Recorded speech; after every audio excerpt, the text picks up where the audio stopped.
Does this sound like your child? Um, Mother shared this information with us, which is that her daughter who's a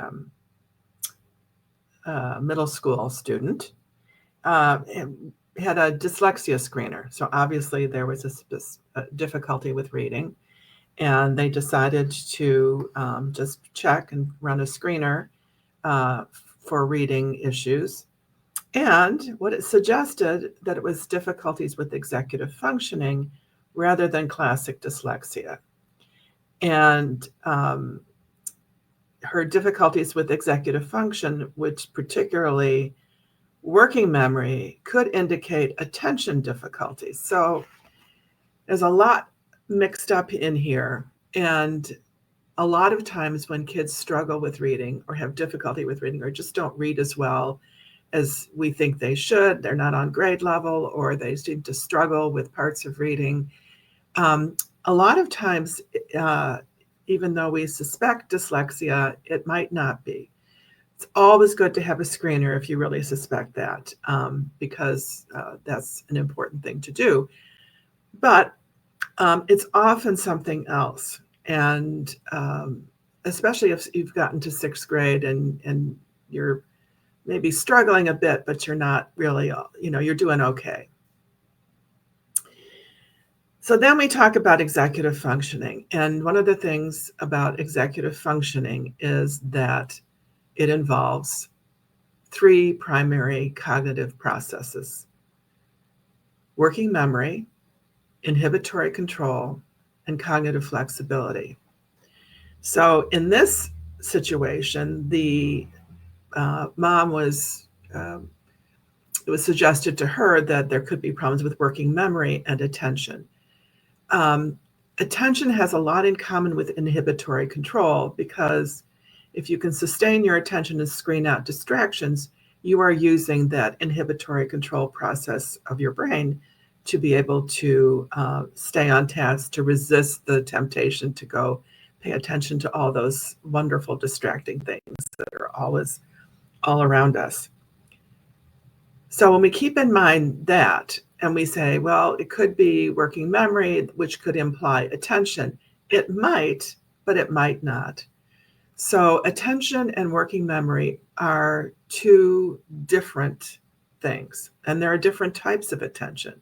There's sustained attention, so be able to stay on task for a period of time. There's selective attention, which is how we screen out and focus on just one thing.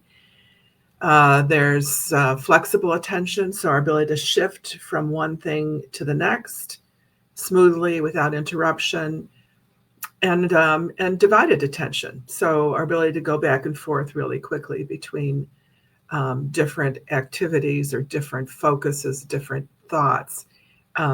So the skill, whenever I think about divided attention, I always think about cooking dinner and keeping an eye on my boys at the same time, because that sometimes stretched my divided attention capacity. But the point here is that that can be different from working memory, which is our ability to hold information in our mind while we think about it. It's our conscious processing. So the control over where our focus is one thing, but our ability to hold multiple pieces of information in our mind while we think about it. And that can affect reading quite a bit. So if our, um, if we are reading a passage and we um, can't hold all those thoughts in our mind at the same time, we're going to be missing pieces. We're not going to get the full picture. We're not going to be able to really concentrate on and process how all of these things are connected. But it could be, if it's an attention issue, it doesn't have to be a working memory issue. And it's a working memory issue, it doesn't have to be an attention issue. It could be neither, it could be both. And we're not, until we have a good, valid cognitive assessment, we're not really going to know these things. And a typical dyslexia screener might point to some things, but it's probably really not going to tell us exactly what we know, or what we need to know about this student and how to support them. So We also know that she performed well on the screener for phonics knowledge. So phonics knowledge is understanding symbol sound correspondence. It's our ability to um, read a letter, to see a letter or a group of letters, and to understand the sounds, the phonemes that they make. And that's the principle of phonics, which is that these symbols on pieces of paper or on a computer screen or wherever we happen to be reading them indicate some sound that is relevant and distinguishes it from other words in our language. But when it came, so she knows her sounds really well. But when she was asked to do words in isolation, then she struggled with it. It could be sequential processing. It could be working memory, holding all those things together in mind at the same time while you go through it. Attention, I'm a little bit, skeptical of that in this case, because if they did a test that required her to, letter or group of letters, sounds after sound after sound, that's difficult to do if your attention isn't good. You might get lost, you might skip over something, all kinds of things like that. But on the other hand, we can't rule out some of that. And it may just be a little bit weaker. It might be a little bit of processing speed. So sounds in isolation might be easy to do. Groups of sounds, because she's having more difficulty sort of combining them. And again, I think of sequential processing as a possibility here. Keeping the sounds in the order in which she's seeing them. It could even be a visual, processing issue. Being able to effectively scan, keep track of where you are in the reading and the moving through the sounds of a word. So the point being that there's just so much possible going on here.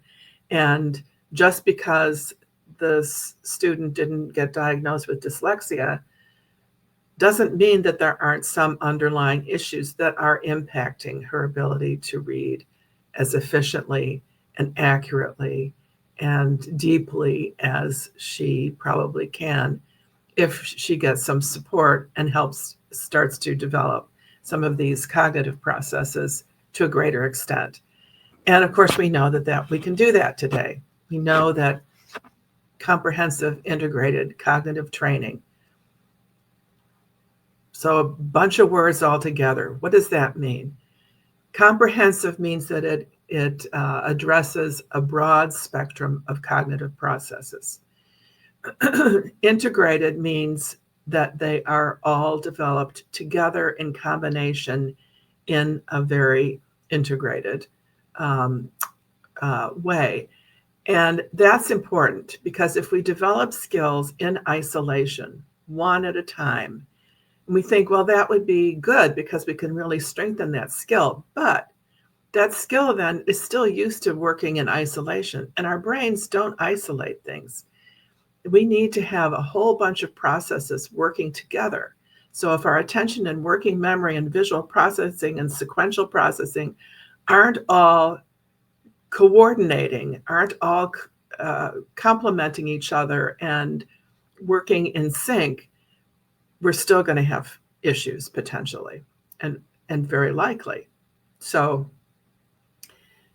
and then cognitive training, of course, refers to the ability to strengthen cognitive skills, to build them, to strengthen them, and to use our strengths to build our weaker areas, to help them all work together in a more coordinated, effective, orchestrated fashion.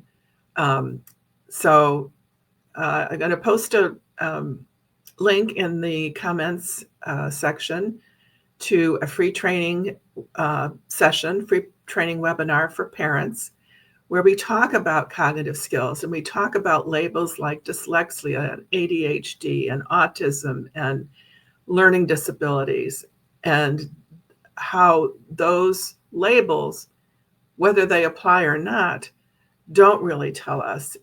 We can't rule, even if we can rule out, okay, it's not dyslexia, that doesn't by itself tell us what the learning issue is in this particular case, as you saw. So it can be useful sometimes. And if there is an issue of dyslexia, we certainly would benefit from knowing that to support that student. But it doesn't tell us everything we need to know. And so what we'll explain in this free parent training session is what these cognitive skills are all about and how they can be strengthened. So I hope you'll join me. We'll have one of those sessions coming up very soon.